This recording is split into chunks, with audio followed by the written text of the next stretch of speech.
नाज़रीन, कंबर शहदाद कोट ज़िले जे सवई उस्तादन पघारूं जारी न थियण ऐं ट्रेज़री अमलदारनि ख़िलाफ़ कंबर लाड़काणे रोड ते एहतजाजी धरणो हुयो। उन हवाले सां तफ़सील ॿुधाइण जे लाइ वीडियो लिंक ते मौजूद आहे आवाज़ जे रिपोर्टर हाकिम ख़ासखेली। जी हाकिम। शहदाद कोट ज़िले में IBA टेस्ट पास उस्तादन गुज़िरियल 11 महीननि का पगारूं न मिलण ख़िलाफ़ सरापा एहतजाज बणिजी अॼु कंबर शहदाद कोट रोड ते जेको आहे हुननि धरणो हयो आहे ऐं धरणे सबबि जेको आहे त मुख़्तलिफ़ मुसाफ़िर गाॾियूं जेके आहिनि बीहिजी वयूं ऐं अचो त असीं उस्तादनि सां ॻाल्हियूं कयूं त उन्हनि जो छा मुतालबो आहे। 11 महीननि खां जिन उस्तादनि ईमानदारी सां ड्यूटियूं कयूं आहिनि, मुसलसल 11 महीना हू पंहिंजा स्कूल वञा आहिनि ऐं उन्हनि जी जॾहिं डेटाबेस बि अची चुकी आहे। Secretary schools education Sindh government उन्हनि खे अप्रूवल ॾिनो आहे।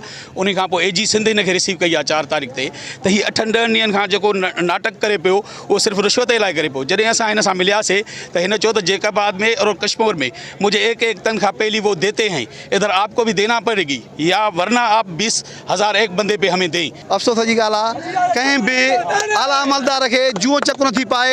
DC साहिब जी गुज़ारिश आहे त ADO मक्सी मथां सॼो प्रोसेस थी आयो। 11 महीननि खां वठी असांजा मेरिट ते उस्ताद पास थी आया आहिनि। IB टीचर उन जूं पघारूं नथो करे, सिर्फ़ु रिश्वत अचे थो। रिश्वत जो पर उस्ताद खां चए थो 20,000 रुपया वठी ॾियो त पोइ मां हिन जो ID खोलां। हिन corrupt ADO Maksi mother Maksi खे तूं ट्रांसफर कराइनि। को ज़ाती जंग या ज़ाती जहिड़ो कोन्हे।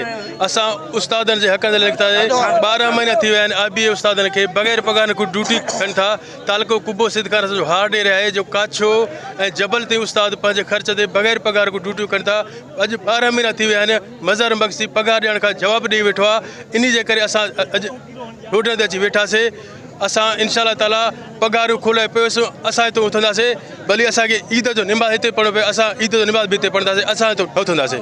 याददाश्तनामे खां पोइ जॾहिं असांजो ख़र्च न निकितो, असांजा जाइज़ मसइला ख़ासि करे जेको IBR जी पघार हुई उहा जॾहिं असांखे हींअर ताईं खुली न मिली आहे त DC साहिब बि नोटिस न वरितो। असांखे जेको आहे सो मज़हर मक्सी जेको आहे सो जेको दोस्तनि मौक़ुफ़ रखियो त सिधो सोचे थो त मूंखे भाई हिकिड़ी पघार ॾियो। ऐं ॾिसो था त हिन महांगाई दौर में 922 ख़ानदान माना ईद न कंदा।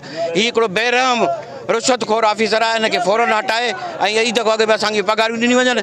जेकॾहिं असांखे पघारियूं न ॾिनी वयूं IBR उस्तादनि खे त ईद ताईं एहतजाज हूंदो, पर ईद वारे ॾींहुं नमाज़ बि हिते असां चौक ते पढ़ंदासीं। एहतजाज कंदड़ उस्तादनि जूं ॻाल्हियूं ॿुधी उन्हनि जो इहो ई मुतालबो आहे त 11 महीननि जूं पघारूं ॾेई फिल फ़ौरन जेको आहे त असांखे फ़काकशी खां बचायो वञे ऐं नाहल ट्रेज़री ऑफिसर खे जेको आहे त हिकदमि में हटाए असां सां इंसाफ़ कयो वञे।